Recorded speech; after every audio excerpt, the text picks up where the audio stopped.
Welcome everyone, this is Tactical Lich here, and today we have another battle replay, but this time played by yours truly. We have been having quite a bit of quality replays from the community, and that led to myself not actually casting my own replay that much. I was playing some quick battles, went into the battle, and actually I came up with a question that I want to ask you guys, want to have your opinion. But now let's go into the battle itself so I can illustrate my case a little bit more. Now for army builds, inspired by the Phoenix King full cavalry counter against the Beastmen, I was fielding a bunch of cavalry with Rice Guard mixed in with Empire Knights supported by Outriders with grenade launchers and also pistoliers in front. No infantry whatsoever, and the character squad is composed of Empire Captain, we have a Jade Wizard with Awakening of the Wood, Dwellers Below, Regrowth, and Earthblood, and also an Arch-Lector with all the Lord of Sigma spells, more like prayers, but still, they are pretty much half a Lord of Spells with no magic cost. And that's basically it for the Empire army. For the Beastmen, we have a air force of Harpies in the front line, a whole line of Angor Spears backed up by Gohurts with shields. These guys, if I bring any infantry, will get trumped over by all these Gohurts. At the back, we have some Minotaurs with great weapons, great for countering the heavily armored Empire Cavalry. And also some armor-piercing mobility in the form of Centicles with great weapons, mostly there to counter the Empire Cav to pierce through their heavy barred and armor, steel plates. As for the leadership, we have one single caster with one eye on foot, no caster whatsoever. So this is not exactly the optimal Beastman build, but still a very powerful, overwhelming build with numbers of infantry and mobility. Now this was on quick battles, and due to my opponent quickly locking in their army and only giving me 1 minute to select my army, I have to scramble up a build rapidly. So I actually have another 790 fund to spare. Basically, both armies here are fighting on a bit of a back foot with no caster on the Beastmen's end and a little bit of lacking funds in terms of the Empire army. That's it for both armies, and let's get the battle started. As the skirmish has begun with the pistoliers pushing forward, shooting at some Harpies using their dual-wielding pistols to do some damage before retreating to the safety or the protection of the Empire Knights, preventing these Harpies from dropping in. While in the front line, my grenade launchers and pistoliers have pushed up, now peppering all these Angor Spearmen with their missile fire, the pistoliers blowing up some Angor Spears with their bullets, while the Outriders with grenade launchers are chugging in explosives into the hordes of Angors, giving the savage Beastmen a taste of technology of industrial power. And for the whole time, due to the lack of range power and spells for the Beastmen army, they have to push forward their infantry trying to catch my units in melee combat, but with mobility advantage here, I would not let them do so that easily. In the sky, some Harpies are circling around the battlefield, probably trying to scout out any hidden units, preventing my army to surprise them with some unexpected firepower. Also, probably trying to move into a better position to surround or flank my ranged units.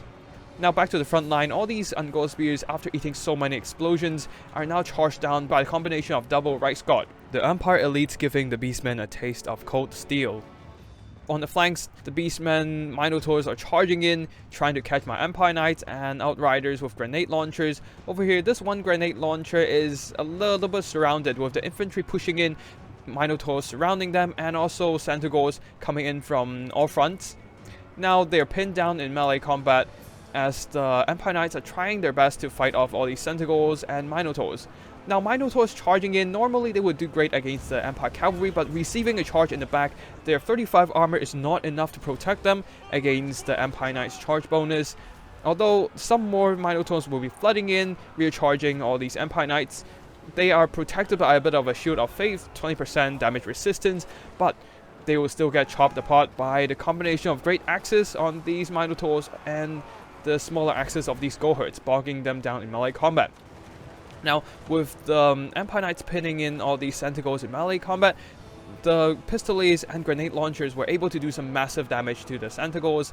Over here, some Right Guard, after chasing off some Beastmen infantry who were routed, will be charging back into the Gorehordes, doing a nice impact. Beastmen's general lack of armor gives the Right Guard a massive advantage on the charge, using their charge bonus to their maximum effect, allowing these Empire Knights to pull out and recharge these Centigors instead, who are trying to charge and catch some Empire Cavalry, and maybe after that threaten some of the skirmish cavalry, the Pistoliers and Outriders with grenade launchers.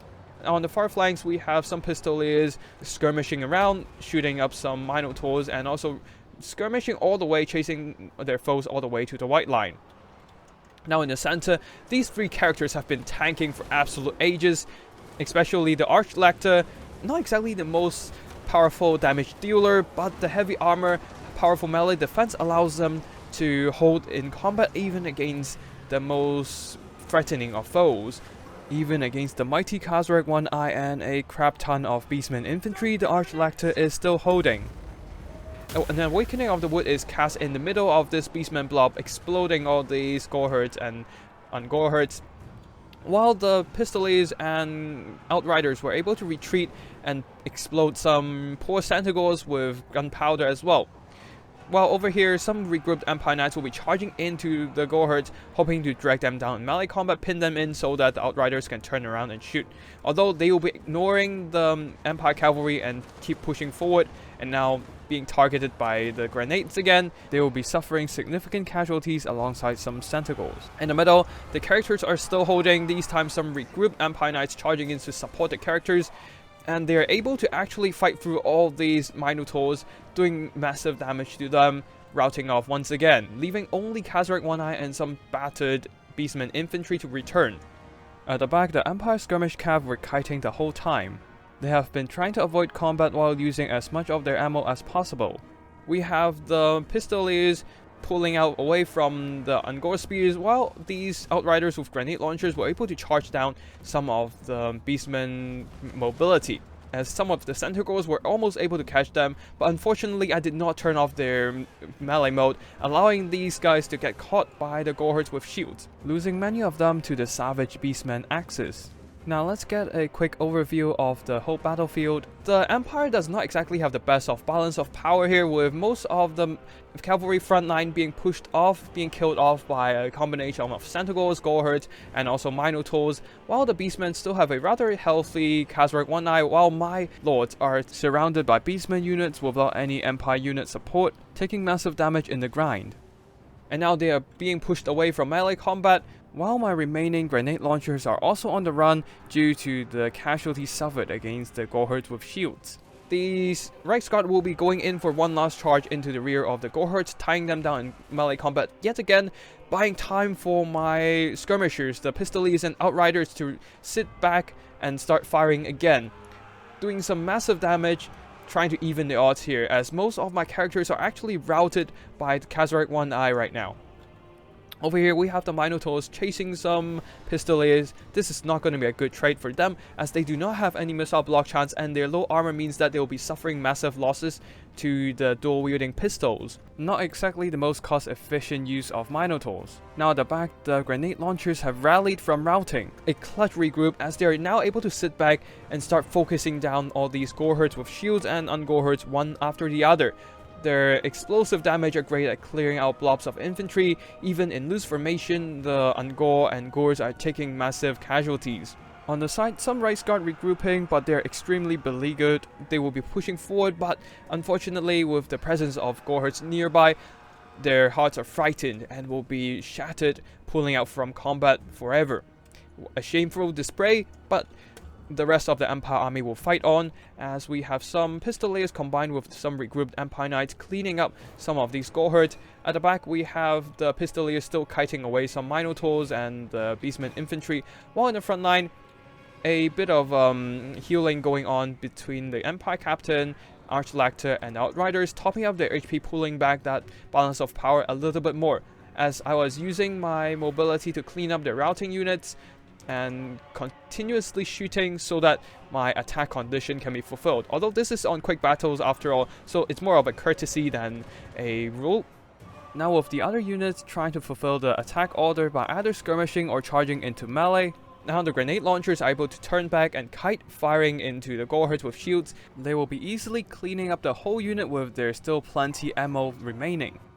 That left the Beastmen with one option, which is to push forward with Cavalry 1i in a rather hopeless gambit to catch the mounted lords. But unfortunately, that is not going to be the case here, as he is run down by the Empire Cavalry. Archlector and the Empire Captain goes in for a charge, spelling the end of the Beastmen army as my opponent throws in the towel. Now that we are in the post-battle screen, it's time to ask the question. It's been in the back of my mind for quite a while, and I want your opinion on this. Is a full cav army the perfect counter against Beastmen? Now, theoretically, Beastmen units are rather vulnerable to cavalry.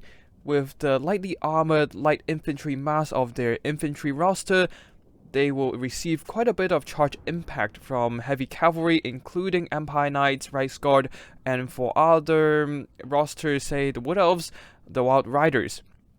And then we have the skirmishing cavalry, that the mobility on these skirmishers ensure their survival against the Beastmen mobility, while their missile will be doing significant damage to the lightly armored Beastmen units. So as a result, we have quite a few replays across multiple content creators' channels, with factions including High Elves, Wood Elves, trying to use full cav builds to counter Beastmen units. Of course, Traitorkin is always an issue when you're bringing cavalry against the Beastmen, but if you can snap out their caster early, or mitigate it with some kind of healing, a full cav build might very well be viable against the whole Beastmen roster. The armor on Taurogs, Bestigors, or the Tuskor chariots might be a problem, but Tuskor chariots are not exactly good against cavalry, while the two other remaining options can be killed with various tools. For example, Taurogs, you can snipe them out with a dedicated character assassin or some strong melee lords, and for Bestigors, psycho charging would do the trick. So I'm really curious to see what's everyone's opinion on this. If you have any thoughts about this issue, feel free to drop a comment down below. I would love to see what you think about a full cav build against Beastmen of various factions. Say the Dark Elves, they can bring a mixture of Cold War Knights and also Doomfire Warlocks. A combination of armor-piercing anti-large and also a light armored but very aggressive cavalry. And now let's quickly go through the army performances. The Empire Knights really didn't do too much here. Their main role is to use their armor to tank the damage from the infantry, buying time for the Pistoliers and the grenade launchers to do the damage, which they spectacularly did a great job against the Beastmen, getting a lot of damage done, also running down some of the more battered Beastmen units. Reichsguard, this unit almost able to earn back their value, earning a chevron, while the other not so much, as it was surrounded by Beastmen units, especially the Santigos with great weapons, and got grind down. Still getting a lot of kills, rather impressive. The Jade Wizard got some nice spells damage, like the Awakening of the Wood and Dwellers Below onto the Beastmen infantry blobs, so getting quite a bit of value in that regard, while the Empire Captain and the Archlector was able to work down some of the Minotaurs. Now, for the Beastmen army, the infantry got ran down and also blown up by the combination of heavy Empire cavalry and grenade launchers, while the Gorehurts taking significant damage from the grenade launchers, but were able to fight a little bit better with their superior melee stats. Now, Santigos with great weapons, theoretically they're great against the heavy cavalry of the Empire, but their light armor makes them very vulnerable to the grenade launchers and pistolier fire. Especially, they're the great weapon variant without shields. Now for the Harpies, they got pretty much ran down by a bunch of Empire Cavalry, not much to say about them. Minotaurs doing a lot of damage, especially against the characters with their anti-large armor piercing. Unfortunately, one of the Minotaurs got recharged by some Empire Knights, especially when they're buffed up by the Lore of Sigmar, limiting their damage potential due to the casualties in early game. As for Cavalry 1i, doing a decent job as far as the Footlord goes, but unfortunately the rest of the Beastmen army are routed, and it is pretty hard for the Beastmen to win against multiple single entities, cycle charging, and also regular unit support. And that's basically it for today's video. I hope you enjoy my content. If you do and want to see more of my videos, remember to hit the like and subscribe down below to get notified every time I upload a new video. They will be ranging from battle replays like this one, tactical shitpost meme videos I make for fun, wild army builds, and also tips and strategies for Total War Warhammer 2 online multiplayer. If you have any replays that you want to showcase, feel free to drop by my Discord or send me an email. I'll be sure to check them out. And that's it for today. Thank you for watching, and I'll see you in the next one. Tactical Lich, signing out.